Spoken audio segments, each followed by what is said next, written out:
Jackson Bathgate is a professional skier on the Freeride World Tour, the big leagues for big mountain skiing. He grew up in Whistler with his twin brother Cooper, and they were both skiing since the day they could walk. We talk about the prospects of making a living as a skier, the risk-reward calculation of such an extreme sport, and the odd physical altercation that comes with being a tow truck driver in the off-season in Whistler. Hope you guys enjoy this one. What's up, dude? What's up, buddy? How you going? Good, and you? Good, man. It's been a long time, eh? Yeah, a couple of years, eh? Yeah, probably since we went snowmobiling in Revy together. Yep. Man, how'd the comp go? It was good. I got eighth out of like 30, 33, I think. That works. Yeah, it was all right. I mean, the judge it was a little bit funky, but I don't need to get into that. I've already let people know about it. So, Oh, really? well, there's just like they made some calls that they said like you have to do this or you'll not get a score, and a couple guys didn't do it, and they're like, we'll just give them a score anyways. So Yeah, just need some consistency. yeah. That's always the tough thing, eh? When it's judged.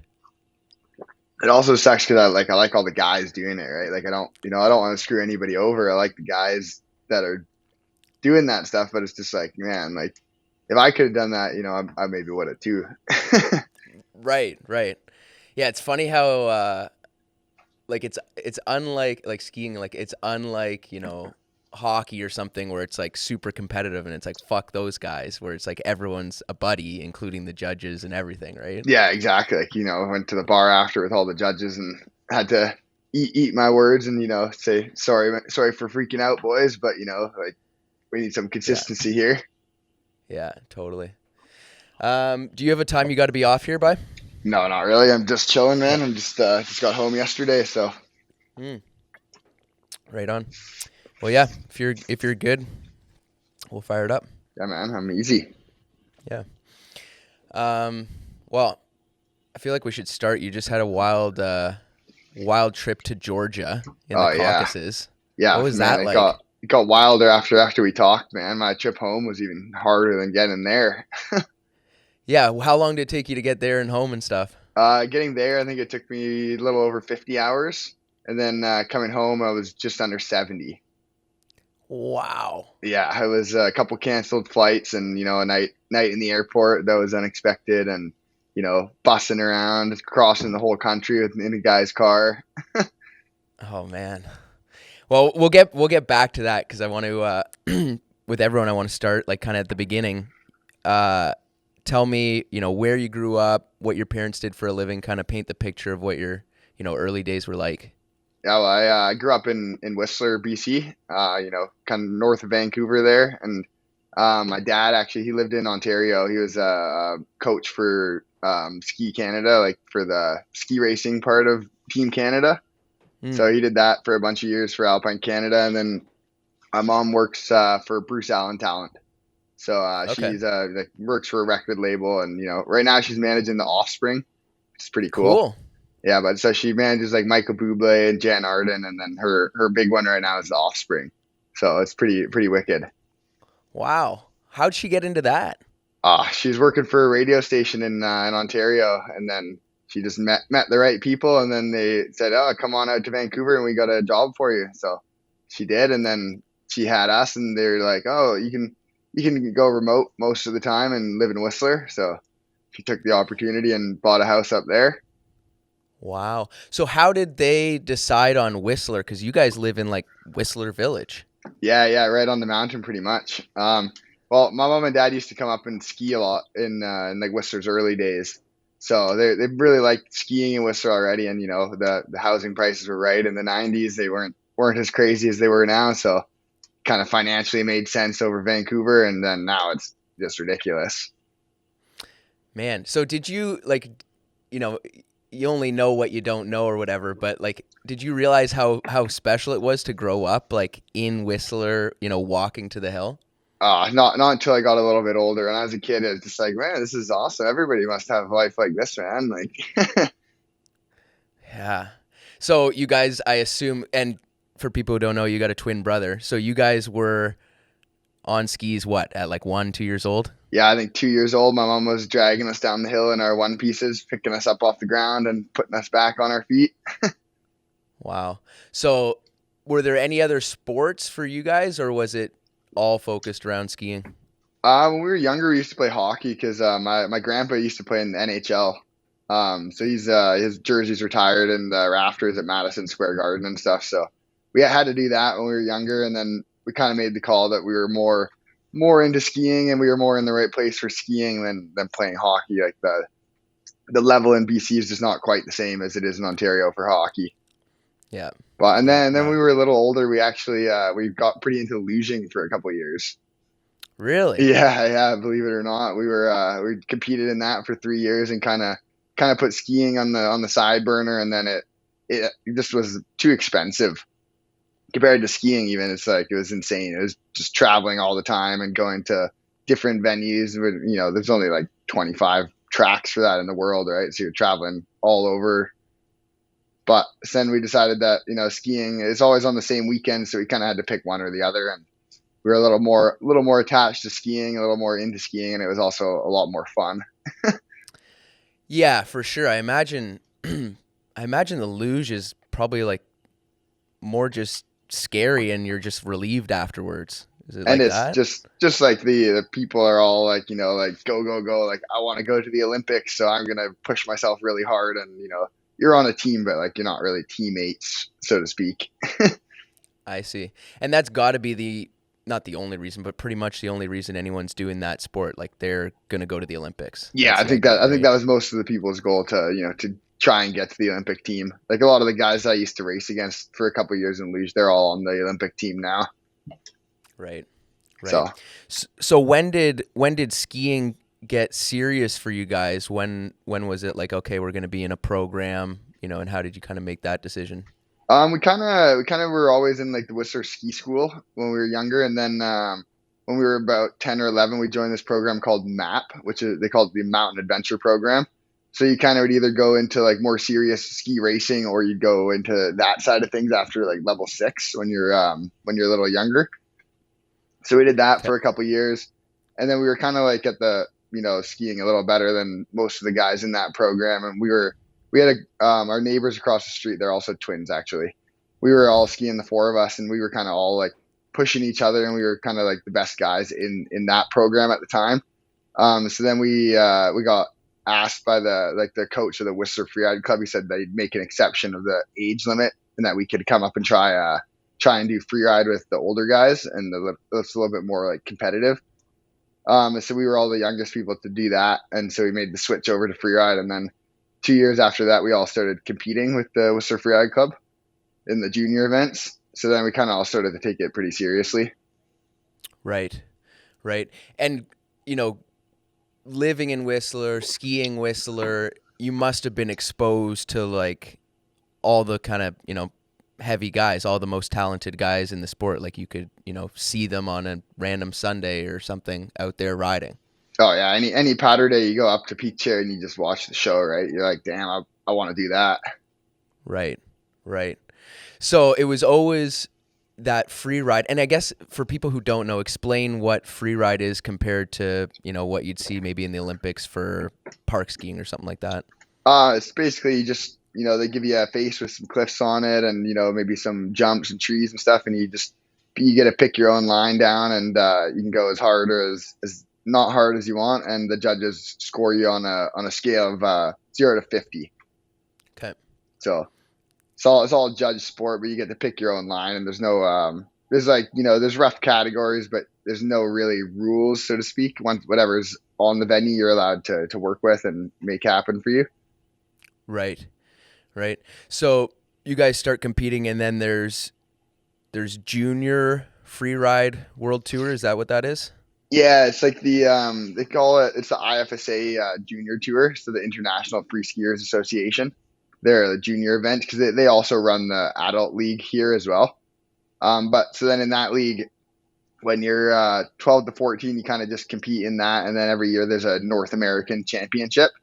So for the Canadians and Americans, all the best guys come together at the end of the year when you're under 15, And then when you're between 15 and 18, you can do that as well. But then the top 3 or 4 from each country go to the Junior Freeride World Champs, which Okay. is usually in Europe somewhere. So I was there in 2015 and 2016 for the Junior World Champs. Right. And I watched your run. It was 2016 that you won it. Yeah. 2015 I crashed, and 2016 I came back with a chip on my shoulder, and I managed to take the win there. Yeah, and it's got to be like watching this sport, fairly, you know, not religiously, but I'll watch it. Each event I'll watch the highlights. Like it's got to be one of the sports where it's like it's all or nothing. You crash or you win. Like I don't know. Maybe you can tell me more of that mindset. How conservative you play it, or is it just all out? Kind of depends on the event, really. Like, so for the Junior World Champs, right, it's kind of a lone standing event. So you kind of just, you want to go as hard as you can, and you want to win that event. But in some of the series events, you're like, well, I need a top five to make it onto the world tour versus you need to win. So sometimes you're going for consistency, but a lot of the time you're kind of going for that first, second, third, right? You kind of need a podium to make it happen. Right, right. So yeah, going back to that the junior world championship, I watched you run, and dude, maybe I'm wrong, but the conditions looked bulletproof, Oh and yeah. yeah, like I don't think people who aren't following the sport, they'll watch a ski video and they'll see all these guys hucking big cliffs in great snow, but you guys have to ride whatever's there. Yeah, that year was crazy. It was like plus 8 degrees when that comp was going off. It was actually supposed to happen the day before, but they said it was too icy to run the event. So they delayed it a day, thinking that it was going to be even warmer and it would actually turn more to slush. So yeah, it was definitely not soft that day. It was like, you're sinking like an inch in the snow, and then it was just like pretty firm ice underneath. They had to move Yeah. the venue is supposed to be on the ski hill, but they didn't have enough snow to run it on that venue. So they made us like we had to hike like 6 hours up to the bottom of the venue from the valley, like into the backcountry, and then they would pick us up in a helicopter at the bottom of the venue and bump us to the top. So it was a crazy couple of days doing that. We were hiking like 8 kilometers a day with all your ski gear up dirt, up like goat tracks. Geez, that must have worn some guys out. Oh yeah, especially because we had to do it for the inspection day, and then the day the comp was going to happen, and then finally for the actual competition day. It was like 3 days of hiking all the way in there. Man, oh man. So that's 2015 and 16, and that's basically the highest level you can go at that age, right? And you Yeah, and win the that junior comp, that's kind of the peak for sure. right? So at what point, I mean, I'm sure it might have happened a little bit before then, are you kind of conceptualizing this like, okay, I love to ski, but there might be something here. There might be a career here. Career is a funny way to put it, but I don't know if there's a Yeah, career we'll here get into even it. now. But Yeah. it kind of just like once winning the Freeride Junior Championships there, kind of just set it in my head that one day I would like to make it to that big league, and go through the qualifiers and kind of grind my teeth out on the qualifiers and show them that I belong on the world tour. But so Hmm. before that, I kind of I was just kind of doing it for fun. I never really thought that I'd actually make it there. But then winning against everybody in Europe and North America, kind of keyed in that maybe I actually can do this. Yeah, yeah, absolutely. So, yeah, you alluded to it there. There's so many sports that you're the best guy in the world, and you still have a job, right? Oh So yeah. how do you I guess balance that now? Obviously, spending so much time thinking about it and spending time traveling and going to all these events. How do you balance that in your mind? As far as making a living. Oh man, I think in my case, I work all summer, work all spring and fall, and then kind of take most of the winter off. I've had my boss in the past been pretty stoked on it, pretty supportive about skiing and stuff. He's pretty down to let me kind of work when I can and go traveling when I need to, sort of. But for me, man, I don't make any money off this sport. I just do it purely out of passion. Yeah. Are there so I guess explain to me and explain to the viewer how the Freeride World Tour works, because it was your first year there, and then how you get invited, how you qualify, how the whole deal works. So once you graduate to the adult tour, they do it's called the Freeride World Qualifier Series. So then now that they changed it 2 years ago, so I actually went through this new structure that they have now. But so in the first half of the year, anybody can sign up for events, and there's 4 stars, which are the highest ranked events that you can do, like they're worth the most points, and then 3 stars, 2 stars, and 1 stars, and they're worth a bit less points for your overall score. And then until I think mid February or early March. You do whatever comps you want, and then they take the top 25 guys that in the rankings, and then they do 3 more competitions head to head. And Okay. then they also get the guys that got cut off the Freeride World Tour and a couple guys that they think are really cool, and they add them into the mix too. So it ends up being about 30 or 33 guys with about 5 or 6 World Tour guys, and then 25 qualifier guys that go head to head in 3 last events. And then they take top four ski men out of those 33. Wow. Yeah, so So that's you can have a sweet beginning of the year. You can be first overall, and then you still don't make it because you didn't put it together in the second half of the year, right? right. So that's what you did last year? Yeah, last year, yeah. So I did. I was I think eighth going into they call it the Challenger Series, which is the last 3 events, and then I won the home stop in Whistler, and then I got 10th in New Mexico, and that was just enough for me to squeak in there and punch my ticket with third overall. What did that feel like when you really did it? It felt crazy because actually the third event I crashed, and I was convinced that I threw it all away because it was like just like the right guys needed to do well, and the other guys that were right in the mix needed to not beat me to for me to make it. And so I was like, well, that's not going to happen. Like I'm not making it this year, and I like left the ski hill and was like pretty bummed out watching the live stream at the hotel. Then I saw that I made it, and I was like, holy, like I actually made it. Like, are you serious? Like, there's no way. So it felt pretty damn good. Yeah, so then you get what, kind of all summer and a little bit of fall to kind of prep for the Yeah, the, season? the first event was in January, mid-January, so kind of all summer, then fall, and then start skiing pretty hard as soon as the hills open up and start, practicing and all that. Yeah, I mean that must have been a great, fire under your ass for the whole summer to, get fit, stay fit, you know. Yeah, work hard. Yeah. Yeah, I guess Yeah, work hard, make enough money. yeah. Did you, now, so go back to last year, you've got this spot now, and do you go and, approach sponsors and different people for support saying, "Hey, I'm going to be on the world tour." Yeah, it's kind of funny. So like going into the last season, I got dropped by my main like outdoor sponsor. They were just like, oh, we don't have the budget for this anymore. Like we can't give you any gear. So I was like, cool, like whatever, man, that's fine. So I was actually going through last year just privateer, like paying for all my own gear, like no sponsors at all. So I was kind of fine with doing that again. I was like, well, if anybody wants to like hook me up, like that's fine, like they can, but I'm not gonna go and reach out and say, hey, I'm super awesome, like I can do this, this, and this for you. Like I'd rather just do my thing, and if it works out, works out. But then over the summer, I was like going into the fall still with no sponsors, and then all of a sudden, like in October, it just all kind of fell into my lap, and I'm riding for Orage now, which they've been awesome. Then K2's kind of hooking me up. I had another ski sponsor earlier this year, but the gear just didn't really work for me. So I kind of Yeah. told him that, man, like I appreciate it, but like it's not really working for me. So I'd rather do something that I'm comfortable with. But and then like Backcountry Access, they gave me some stuff, and they've been pretty helpful. So Yeah. it's been pretty awesome so far. Yeah, absolutely. And I mean, I think anyone would be happy, even if you, like you said, you don't want to over promise if you're, not going to do it, you know, right? But, someone in your position should certainly be getting, free gear, and you're on TV.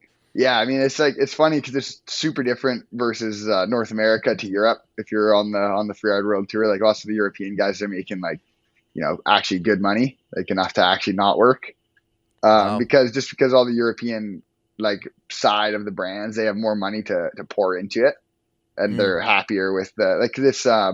Like there's one stop in North America and there's 4 in Europe, so it's like their marketing is like it's a lot easier to incorporate the World Tour into their marketing than in North America.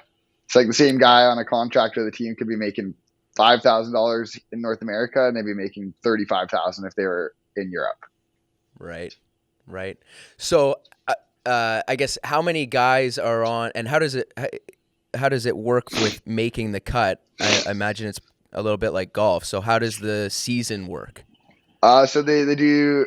They were supposed to be 4 events this year, and then the cut, but because of snow, they canceled the one in Andorra and Spain, and Okay. then like super last minute they moved it to Switzerland like 4 days before the event. They were like, "Yeah, everybody get to Switzerland like right now. We just confirmed it, but don't tell anybody." Like, okay, let's go to Switzerland then. And so then we did Verbier was the first one, and then Golden was stop number 2, and then Georgia stop number 3. So then they Okay. take your top 2 results out of the 3, and then they take the top 11 out of 22. Okay. So 22 guys competed all three of those, and then 11 guys move on from that. Yeah, exactly. Okay. And then what does the rest of the season look like? So now it's narrowed down to 11 guys for the. Yes, and they just did Fieberbrunn as the first stop of their finals last week. And then because there's half the people now for that one, they change it from a 1-run format to you get 2 runs and best one counts. Okay. And then next week, the finals in Verbier again. So Okay. that's what they did the first comp of the year this year. Right. So it's kind of like playoffs. Yeah, The exactly. certain guys don't make the playoffs. Yeah, and then the Challenger Series, if you get cut, then you get to go right into the Challengers. You don't have to qualify for it. Yep. So it's kind of like a second chance round, so to speak. Like if you get top 4, then you get to come back on, and if not, then you have to go back to the whole thing next year. Right. And you're so familiar, obviously, with the program, but what was the feeling like kind of showing up to the first event? Like, was it like, ooh, this is big time? Well, the first event is supposed to be on this face they call the Bec de Ross, which is where the finals is actually going to be, and it's a pretty crazy face. I was pretty intimidated by that one, but they ended up moving it to they call it the Petite Bec, the small one. Okay. So it was a little bit less intimidating to ski, but man, the hike up there was absolutely insane. It's like death defying hike up, and they're like, oh, like because they told us so late that we were going to Verbier, and then they also said, oh, you don't need harnesses, don't bring harnesses. So nobody brought harnesses, and then it was like roped the whole way up, and you're like climbing straight vertical, and you're like, if I fall, I'm gonna die. Like it was pretty nuts. Okay. So yeah, like, and I don't know that much about, the series. So do you have to hike every face? Yeah, if they say if the conditions allow for it, they want us to hike up. Wow. Yeah, so that And one then it was like an hour and a half hike for that one for the first one. how long after you guys hike do you drop in? But you can hike up as early or as late as you want, right? They just say don't miss your start, or you lose all your prize money and you go last. Right. Yeah, Right. because I guess they didn't make you lose your prize money if you missed your start last year, and a bunch of guys if they were going first they just missed their start because they prefer to go last. So then they were Right. like, all right, like we gotta impose a financial penalty here, else you guys are just gonna keep doing this. Right. So what is some of the strategy there? What's the advantage to going last? And is it simply just seeing everyone's run? Yeah, well, you can kind of like a lot of the events, you can watch the live stream from the top. There's good enough service so you can see what other people are scoring, and you can kind of decide, how hard you have to go to, get a top 5 or a top 3 or whatever you're chasing. So it definitely is a little bit beneficial, but I prefer to not see what other people do and just stick with my plan. Yeah. So there's got to be like a whole ton of prep work because, anyone who's ever skied anything remotely steep knows that it's all blind. Oh You yeah, you know, can't see anything. so yeah, and you're the first time you ski something steep, it's like, am I even in the right spot kind of thing, right? Oh So yeah. how much prep work goes into like looking at the face and planning out your run? You spend a while looking through binoculars and stuff, but you're not allowed to go on the face at all. You can only look from the bottom and the top. But so it's like you look from the bottom and then you go to the top and you're like, oh man, like what am I even looking at? Like this looks Right. so different. So it's pretty intimidating for the because that was the first time I'd done it since I won the junior world championships. Because in North America you're allowed to go on the course to check it out, but in Europe they just let you look from the bottom. So it's a little bit of a change for sure, but I kind of figured it out. I was getting the hang of it by the end of the year. Yeah, you didn't go off the wrong cliff or anything? No, surprisingly, no. I actually ended up where I thought I was in every event, which was felt pretty good. Yeah. And that obviously happens to guys. Oh yeah, yeah. You They can tell sometimes people will get lost and they start skiing really slow because they're like, "Oh, what am I about to ski off?" Right. Right. So, I guess how did the season go for you?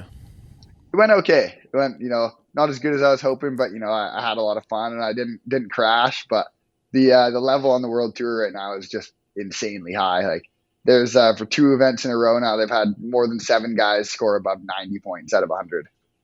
Wow.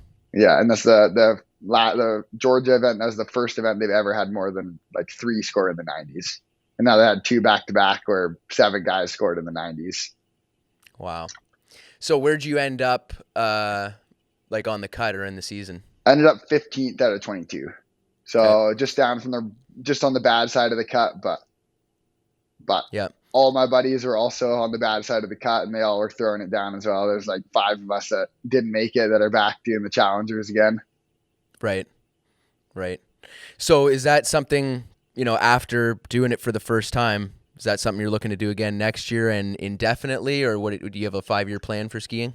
It'd be fun to do it at least once more time for a year here, a year there. But I mean, it's not necessarily the end all be all for me. I'd rather just enjoy skiing and have fun doing it, more opposed to trying to get on the world tour. I think that's kind of how I made it last year.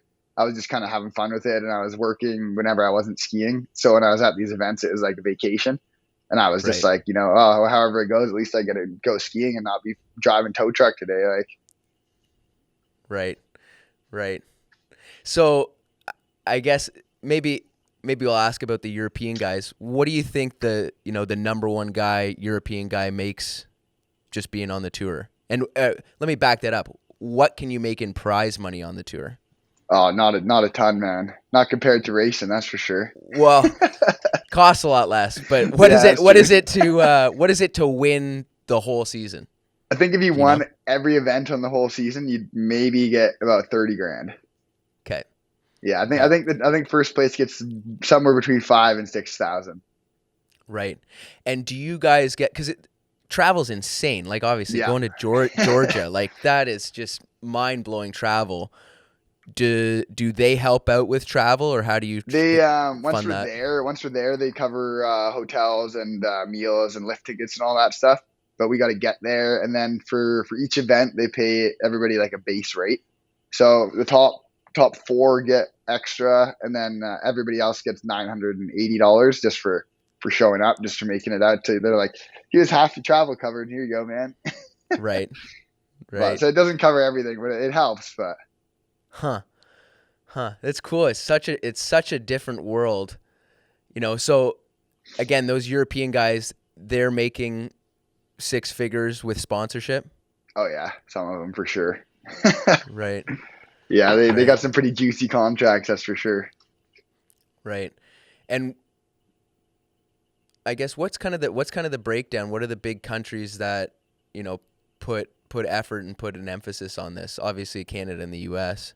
Yeah, but in Europe they got in Spain and Switzerland because they're right now they're trying to get the Freeride World Tour sort of style of event into the Olympics. Really? So now FIS is actually like running it. So that's actually how the Georgia event got sorted because they were like, oh, if it could be in the Olympics, then yeah, like we'll support this event, like bring it to Georgia. So it's like it's kind of I don't know, it's kind of confusing now because there's a governing body that's not they oversee it, but like not fully. Like it's just kind of affiliated with it because they're hoping to get it into the next Olympics or two Olympics from now. But so in turn, then I think Spain and Switzerland and maybe France as well. They all have programs now where they'll like help you with funding and stuff, like government funding, like for teams. But we don't really have that in North America yet. They're not really, I think it maybe until once it gets in the Olympics, maybe. But until then, it's pretty. there's not a lot of money available for it. They don't really recognize it fully as a sport. Right. Right, because it is such a it's like any extreme sport, right? Like extreme sports start off always on the fringe, and then Yeah, get pulled exactly. into the Even like mainstream. slope style skiing 15 years ago, right? There was like pretty, no money in it and no one was really paying any attention. And then now it's, going crazy. Yeah, yeah, no, for sure. So I guess I want to ask you about your risk management and stuff because it's so gnarly what you're doing, and if you ski off something straight, you can go to the moon and Oh die. yeah. So how do you kind of assess that? Is it conscious or is it just kind of you've done so much skiing that okay, I can do this? I kind of just pick something that I think looks like fun to ski. So usually it's not like too scary, but then, like in Georgia, I was like, oh, and I really, really don't want to go to the hospital here. Like, so, Right, kind of played a little bit in my head that, I was like, I'm going to try and do something that I'm pretty certain I can do and not land on rocks and not have to go to a hospital in a, somewhat third world country, right? Like the hospitals weren't, the guy there, one of my buddies had an allergic reaction there, Stan Ray, and right. like a couple years ago, and the doctor is smoking a cigarette while he's giving him his diagnosis and stuff. Like, just pretty like. Yeah, So it pretty old definitely world plays in your there. head a little bit, but like when you're in Canada or like Switzerland, you're like, yeah, okay, like I can kind of go for it here, and there's like the best personnel available. If you actually do get hurt or mess up or something, probably not gonna die there. But in Georgia, Right. I mean, you might. Yeah, yeah, sure. Yeah, you don't want to have something, go bad in the hospital just because you're Yeah, in a exactly. When you're in the on the wrong other country. opposite side of the world, right? Yeah, yeah. Uh, man, oh man, what have you had a pretty bad one? I've had shoulder surgery a couple times, but I slipped my L5 disc once upon a time, but nothing too serious. But Right, the shoulder is kind of an ongoing nagging injury. It comes out here and there, but it's not. I don't know. I'm supposed to get surgery on it again at some point, but it's kind of not really worth it while I'm doing this. I don't think. right. Just what? Too much time to recover? Oh no, just too much risk of it being re-injured because I've had two surgeries already. So the doctor says this last surgery is probably the last one they can do. Really, it's like a bone graft surgery and it's pretty intense. And that she said if you dislocate your shoulder after this surgery, then you're kind of SOL. Right, right. Okay. Huh. Have you seen like obviously you're part of these events where guys are laying it on the line. Have you seen some pretty scary stuff? Oh yeah, yeah. Last year in New Mexico, a buddy of mine from Whistler, he had a crazy line going, and he broke his back and like knocked himself out and tumbled through some rocks and like spent a good couple of days in the hospital in New Mexico. There, Shh. it was pretty So pretty they intense. yeah. Yeah, so they carted him off like he Yeah, was I carted him unconscious. off, got a helicopter into the bottom there and picked him up. Yeah, Man, oh man. yeah. There's definitely some pretty crazy stuff going down. Hmm. So tell me about like exactly how you got home from Georgia. What was like how do you end up with what was it 50 something hours of travel? It was like 68. Oh my god. Yeah, it was like from the hotel or the town we were in. It was like an 11-hour drive to the international airport. So we got a shuttle with this guy is like kind of like Uber but the Georgian version. It's like insane, man. It's like, dude, this guy got paid like $80 to drive 20 hours round trip, more than. No. Yeah, oh yeah. Like after he paid the company and fuel, I was like, holy man, that's insane. But like, I mean, the dollar value is just different, right? The median wage is only like 500 USD for a month. So I guess it goes further, but still, I was like, geez, man, that's intense. But then we got to the city with the airport in it at like midnight or 1 in the morning, and our flight was at 3, or I had to be at the airport for 3:30 for a 5:30 flight. So we booked a hotel. It was like $10 for a hotel. Is crazy. And like the lady was like, "Oh, my buddy said he paid credit card online," and she's like, "We don't take credit card." And he's like, And I was like, "Dude, I got cash, man." I was like, "You take American?" And she's like, "Yeah, we can take American." So we Right. slept there for like 2 hours, and then like when we got there, I was asking this lady, I was like, "Hey, like, we're gonna need a taxi at like 3:30 in the morning. Like, can you like help us out? Like, our phones aren't working to call any numbers here. Like, can you like get a cab here at 3:30? He's like, yes, I get taxi. And I was like, all right, perfect. Then we walk out at like 3:30, and I see this lady. I'm like, taxi? Like, is it coming? And she's like, oh yes, my husband drive you. Right, It was of like just the course. other guy running the hotel. He's like, yeah, hop in, guys. And all right, let's go. But and then after that, I flew from Tbilisi to Munich in Germany there, and then I flew Munich to San Francisco. Then I was supposed to fly out later that evening, San Francisco to Vancouver. And when I got to San Francisco, Air Canada canceled my flight because it wasn't full enough. Jeez. Yeah, so then they wanted to keep me in San Francisco for 28 hours, fly out the next night. And I was like, dude, like I want to go home, man. I want to be home tomorrow morning, if anything. And so they sent me to LAX at midnight, spent the night in LAX, and then I flew out of LAX at 6 a.m. to Vancouver. Man, oh man. But then I had to take the bus up from the airport. Jeez. Yeah, it You was should have you could have made a YouTube video just on that. literally, I should have just stuck a GoPro on my head, man. Yeah. Yeah. Do you was there a point when maybe, and I'm just guessing, maybe it was when you won, the Worlds, where you're like, okay, I'm all in at this, or did you always know that, even if just being a Canadian or being North American, that even if I, am winning everything, it's not, it's not going to be a living? Yeah, I mean, my dad's been involved in the ski industry forever, and there's even maybe a little bit more money in the ski racing side than the free riding. So I kind of always knew that it's not really a viable career. It's more of like a fun thing to do and something that I really enjoy. But I knew I was never going to be making six figures off it or be living comfortably just by skiing. Right. So even when I won Junior Worlds, I was like, yeah, this is great, but I'm probably going to have to get a job at some point here. Right. Right. So you said you're driving a tow truck, and I've Yeah, heard that yeah, you drive a tow truck around Whistler. yeah. What's the deal there? Oh yeah, I was working for my buddy. He actually used to be my old babysitter when I was a kid. So was working for him for like 3 years. But yeah, just driving around town, hooking and booking, getting paid. We were. I mean, sometimes we weren't the nicest kind of guys. We had a lot of predatory contracts. So we were like sneaking around at night, and I'd kill the lights, shut the truck off, and go like look in your windows with a flashlight. And if you didn't have a parking permit, you'd be coming with me. And in Whistler, man, like there's so many people that like get there and they're like, oh, Airbnb, like I'm not gonna look if there's a parking permit, and they just park and go out for the night, and they're like, where's my car? So you guys, any confrontations with Oh drunk yeah, tourists? oh yeah, man.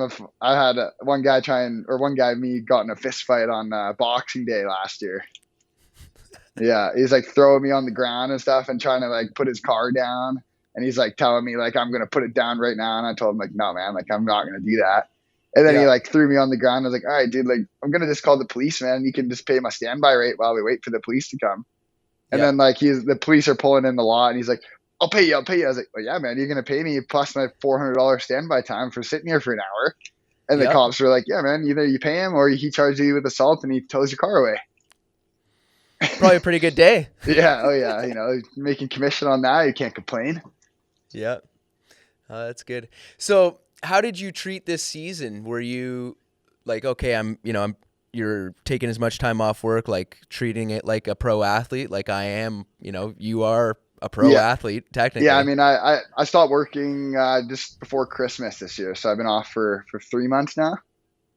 But it kind of felt pretty weird, man. It's weird to not have a boss to be calling you every time you're back, asking you to come in. Right. And then what'd you do for like training, fitness, kind of your program? Did you just, loosely put that together? Did you have someone helping you out? It was pretty loose. Just Yeah. going to the gym as much as I can and skiing kind of as much as I can. Just building the muscle memory of how to ski and ski properly and make it look good. Right. Right. Were you doing like some filming or like, cause it's funny, like skiing is definitely, obviously you're judged. It's a performative sport. But you don't get to see yourself doing it unless you're filmed, right? Were you doing any of that? No, I was mostly just skiing just because we didn't have a really great start of the winter. Right. So it was kind of like it was mostly just groomers until like January, and then I skied like 7 times, and I was like, oh, time to go to Europe now. Like, better get my legs going here. Well, and Right. before I went to Europe, they had like already called off the first event. But I already had flights booked and everything. So me and my girlfriend, we went to Europe, and I was like, oh, this is awesome. It's gonna be just a vacation. Like they're definitely gonna cancel the second event too, like because they're the two resorts were like 50 kilometers apart, and they both had no snow. Hmm. And then we're like in France, just like chilling. And then they're like, oh yeah, you got to get to Switzerland in 3 days for this event. And I was like, what? And I like looked at maps. I was like, 11-hour drive. I was like, awesome. I was like, this is great. Across Europe, like we literally drove across all of France and half of Switzerland to get there. Wow. Man, oh man. Huh. So were you uh I guess as far as prepping, it was really just skiing. Are you doing I don't know how nagging your injury is. Are you doing stuff kind of constantly throughout the season for, just injury prevention? Or are you getting in the sauna? Are you doing stuff like that? I hit the hot tub and the sauna when I can, but every day when I go skiing, I wear like a back brace, like a lumbar support brace. And Okay. like if I ski without it, I can't walk for like a week. So Really? that's pretty necessary. Yeah. Even if I like I'll go up without it by accident, I can do one run and then I'm like, all right, I gotta go home or else I'm not skiing for like a month. So that's Is like that pretty. is that from hurting your back? Yeah. I set my L5 5 years ago. I think 2 years ago I actually didn't even ski at all. I couldn't ski for the whole year. So not even just not compete. I like didn't like I skied like 3 days. Wow. Yeah. So And last year was kind of like my first year like fully competing again. So it was like pretty kind of felt pretty good to to actually make it after being totally off for a couple of years. right. Yeah, no doubt. So what does the rest of the winter look like for you? I got back from Colorado yesterday, and then me and Coops, my twin brother, were driving back to Colorado on Saturday. But Okay. it's super weird, man. They put two events in Colorado, but put like 10 days in between them, and they're only like 4 hours apart. It's like, dude, like we're all going home, and we were like already right there. Like, come on, man, why are you doing this to us? But Man, oh then we'll go man. to Silverton if you've heard of that place. I've heard of it. I don't know where it is. Yeah, it's like kind of near Telluride. It's like an hour as the crow. It's like 15 kilometers as the crow flies. But Okay. it's they got one chairlift there, and it's only open for guided skiing normally, just because Cool. it's like a backcountry like heli resort sort of with like one chairlift. But so they booked out the whole resort for a couple of days for the event, and it's like it's the first event they've ever had there. So it should be pretty sick. The venue looks actually pretty legit. Yeah, you guys. And then after that, we're going to California for the last one. But on the way over, we got a couple of days, so we're gonna stop in Vegas for a little R&R. Yeah? Yeah, get some sun for 2 nights. Yeah, right on. So that's the rest of the season for you, and if things go well, you're hopefully back in the Yeah, if I end up qualifiers top again. four, I'll be back on the tour again. But if not, then I'll be back just back around North America. Hopefully, be able to get a wild card onto the Challengers next year, and then spend most of my year sledding and filming and doing a little more stuff that I'm kind of more excited about. Sure. Sure. Competing's fun, but it's like I've probably been home for about 2 weeks since January 10th, so it's a lot of time for sure. Yeah. Yeah. And then I guess what is the goal, the long-term goal with skiing? Is it, just continue to compete as high as you can and have fun? And you mentioned filming and sledding. Yeah, I'd like to do some more filming and sledding and stuff, and compete as long as I'm still enjoying it. But once I stop having fun, then I'm not afraid to hang up the boots for the competing side and just have Yeah. fun with it. I definitely had more fun not competing than competing sometimes. But right now I'm still enjoying it, so I'd like to give it another shot for a couple more years, see if I can land myself back on the tour once more before I throw in the hat. Yeah. Yeah, for sure. I mean, it's funny. It's one of those sports, hockey or, most sports, to do it is to compete, whereas the majority of skiers is just going out and skiing. And it's pretty Yeah. rare that someone, gets outside recognition for their skiing ability, right? And so Oh that's yeah, got to be especially if you're just skiing, not don't film at all or anything. It's like nobody will ever really see a ski unless they're on the ski hill with you, right? right, right. So is that an aspect that you enjoy? Like, you're obviously super talented, and you get to actually see how you stack up. Yeah, it's definitely nice to know, kind of know where you sit like worldwide, like, like being say 15th in the world, I guess, after the World Tour. That's like kind of a crazy thing to be able to say. And to Yeah. even be able to say last year I was number 2 in Canada and number 3 in North America is like pretty, it definitely feels pretty good. It kind of feels like it makes it all worthwhile a little bit. All the time I spent over the years, like to be able to stack up against everybody else in the world. Yeah, for sure. And that's something that you get even compared to, someone who's, a super talented guy that puts out a movie part. He still doesn't get that you're ranked here. Yeah, exactly. Like, I'm sure a lot of the movie guys could be ranked pretty highly, but they just have different interests, right? They're invested in other things, which it's fine by me, man. Some of those guys could definitely whoop my ass, but Yep. But they go out and ski the best conditions, right? yeah, exactly. It's kind of hard to tell sometimes, maybe they probably wouldn't really want to be skiing cliffs on the hard pack. So Yeah. Oh, that's good, man. I appreciate you taking the time. I ask all my guests a piece of advice at the end.